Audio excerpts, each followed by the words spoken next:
Conhecimento da lei natural. A todos os homens facultou Deus os meios de conhecerem sua lei? Todos podem conhecê-la, mas nem todos a compreendem. Os homens de bem e os que se decidem a investigá-la são os que melhor a compreendem. Todos, entretanto, a compreenderão um dia, porquanto forçoso é que o progresso se efetue. Antes de se unir ao corpo, a alma compreende melhor a lei de Deus do que depois de encarnada? Compreende-a de acordo com o grau de perfeição que tem atingido, e dela guarda a intuição quando unida ao corpo. Os maus instintos, porém, fazem ordinariamente que o homem a esqueça. Onde está escrita a lei de Deus? Na consciência. Visto que o homem traz em sua consciência a lei de Deus, que necessidade havia de lhe ser ela revelada? Ele a esquecera e desprezara. Quis então Deus lhe fosse lembrada. Confiou Deus a certos homens a missão de revelarem a sua lei? Indubitavelmente. Em todos os tempos houve homens que tiveram essa missão. São espíritos superiores que encarnam com o fim de fazer progredir a humanidade. Os que hão pretendido instruir os homens na lei de Deus não se têm enganado algumas vezes, fazendo-os transviar-se por meio de falsos princípios? Certamente hão dado causa a que os homens se transviassem, aqueles que não eram inspirados por Deus e que por ambição tomaram sobre si um encargo que lhes não fora cometido. Todavia, como eram afinal homens de gênio, mesmo entre os erros que ensinaram, grandes verdades muitas vezes se encontram. Qual o caráter do verdadeiro profeta? O verdadeiro profeta é um homem de bem inspirado por Deus. Podeis reconhecê-lo pelas suas palavras e pelos seus atos. Impossível é que Deus se sirva da boca do mentiroso para ensinar a verdade. Qual o tipo mais perfeito que Deus tem oferecido ao homem para lhe servir de guia e modelo? Jesus. Só por Jesus foram reveladas as leis divinas e naturais? Antes do seu aparecimento, o conhecimento dessas leis só por intuição os homens o tiveram?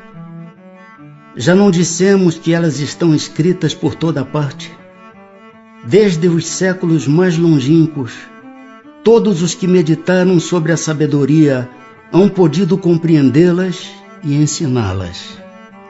Pelos ensinos, mesmo incompletos, que espalharam, prepararam o terreno para receber a semente.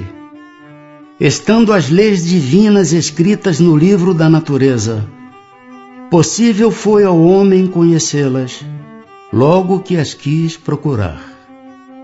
Por isso é que os preceitos que consagram foram desde todos os tempos proclamados pelos homens de bem, e também por isso é que elementos delas se encontram, se bem que incompletos ou adulterados pela ignorância, na doutrina moral de todos os povos saídos da barbárie.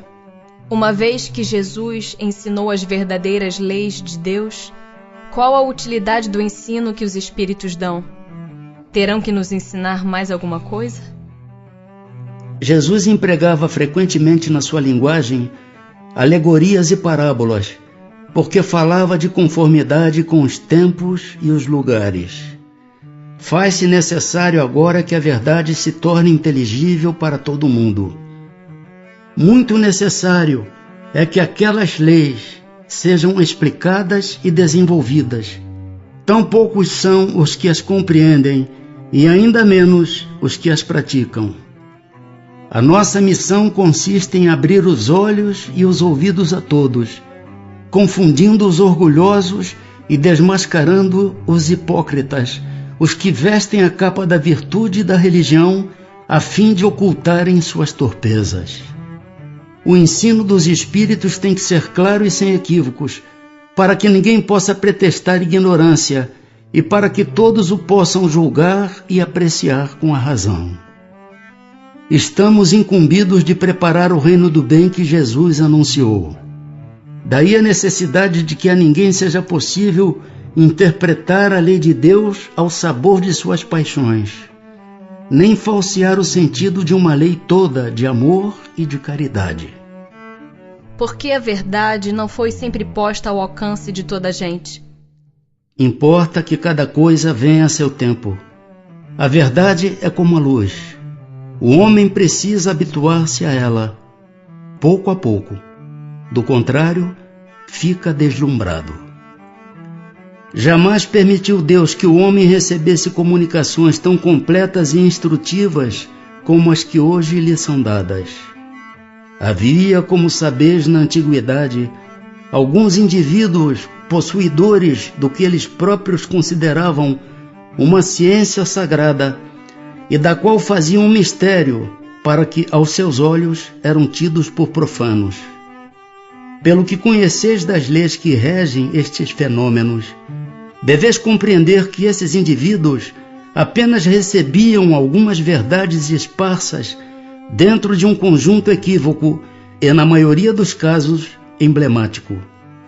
Entretanto, para o estudioso não há nenhum sistema antigo de filosofia, nenhuma tradição, nenhuma religião que seja desprezível, pois em tudo há germens de grandes verdades, que se bem pareçam contraditórias entre si, dispersas que se acham em meio de acessórios sem fundamento, facilmente coordenáveis, se vos apresentam graças à explicação que o Espiritismo dá de uma imensidade de coisas que até agora se vos afiguraram sem razão alguma e cuja realidade está hoje irrecusavelmente demonstrada. Não desprezeis, portanto, os objetos de estudo que esses materiais oferecem. Ricos eles são de tais objetos e podem contribuir grandemente para a vossa instrução.